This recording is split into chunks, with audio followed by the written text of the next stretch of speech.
Chemistry 9th chapter number 5 lecture number 12 vapour pressure को हम study कर रहे थे। आज हमारे पास factors affecting the vapour pressure, 3 factor हैं जो वेपर प्रेशर को अफेक्ट करते हैं। नंबर 1 जो है वो nature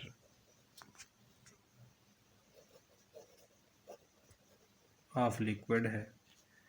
number 2 size of molecule, और उसके बाद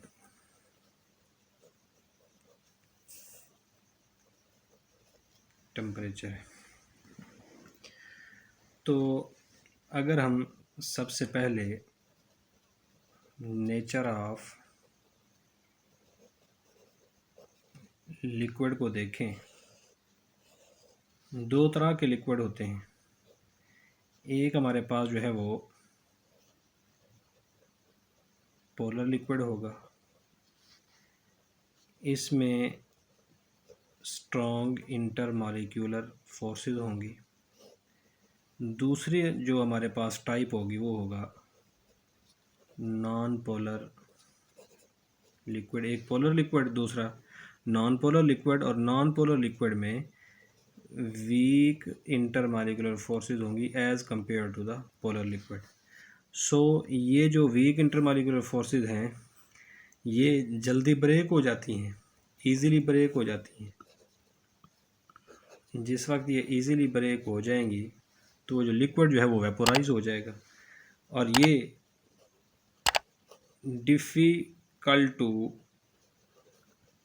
ब्रेक, स्ट्रॉन्ग इंटरमॉलिक्यूलर फोर्सेस जो है वो मुश्किल से ब्रेक होंगी। इस वजह से जो पोलर लिक्विड होगा वो इतना वेपर प्रेशर उसका नहीं होगा जितना कि नॉन पोलर लिक्विड का होगा, क्योंकि नॉन पोलर लिक्विड में इंटरमॉलिक्यूलर फोर्सेस जो हैं वो वीक होती हैं, और जो पोलर है ये तो पॉजिटिव और नेगेटिव चार्ज से मिलकर बनता है, इसलिए इसमें स्ट्रॉन्ग इंटरमॉलिक्यूलर फोर्सेस होती हैं और इसे जो है वो मुश्किल से क्या किया जाता है, ब्रेक किया जाता है। फिर उसने यहाँ पर एग्जांपल एक सेट की है कि आपके पास यहाँ पर वाटर है और यहाँ पर जो है वो अल्कोहल है।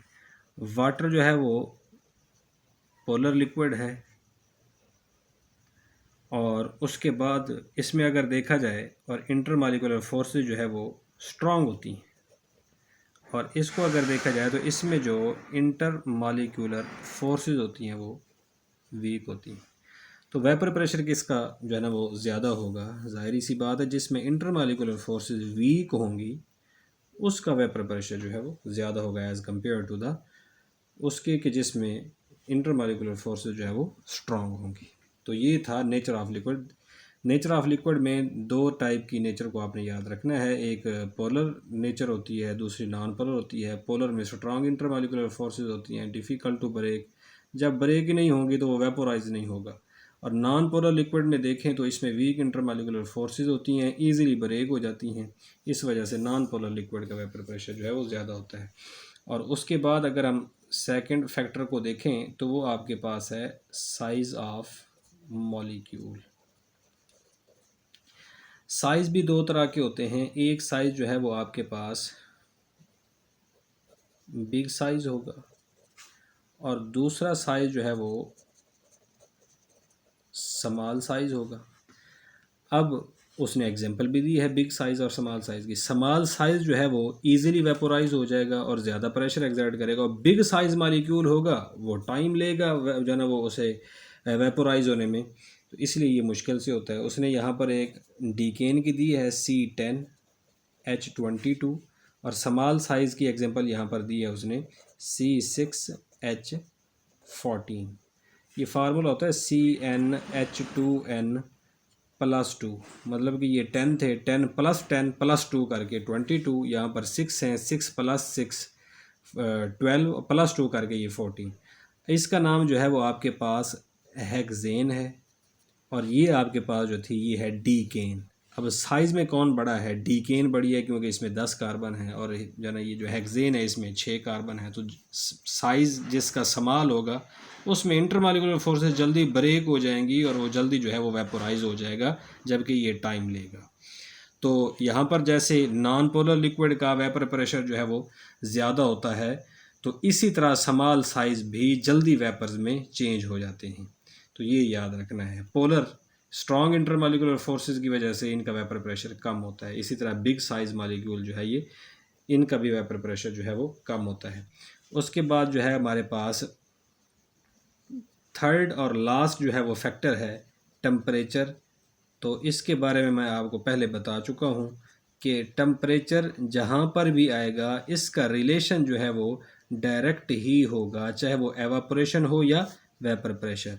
एज वो इंक्रीज द टेम्परेचर, जैसे आप टेम्परेचर को बढ़ाएंगे kinetic energy of the molecule increase होगी। काइनेटिक एनर्जी इंक्रीज होगी तो इंटरमॉलिक्यूलर फोर्सेस जो है वो ब्रेक हो जाएंगी, और ब्रेक होने पर जो है वो चीज़ जो है वो वेपर में चेंज होना स्टार्ट हो जाती है। टेम्परेचर कहीं भी अगर ये आ गया, और ये किसी के भी इन्वर्स नहीं होता कि टेम्परेचर बढ़ाएं तो एवापोरेशन कम हो जाए या टेम्परेचर बढ़ाएं तो वेपर प्रेशर कम हो जाए, ऐसा नहीं होगा। ये जहाँ भी आया है इसका रिलेशन हमेशा डायरेक्ट होता है कि temperature is always directly proportional to the vapour pressure at evaporation. तो ये था आपका आज कंप्लीट हो गया टॉपिक। इस कंप्लीट को आप जो है वो प्रिपेयर कर लेंगे तो नेक्स्ट जो हमारे पास टॉपिक होगा वो होगा बॉइलिंग पॉइंट और उसके फैक्टर्स।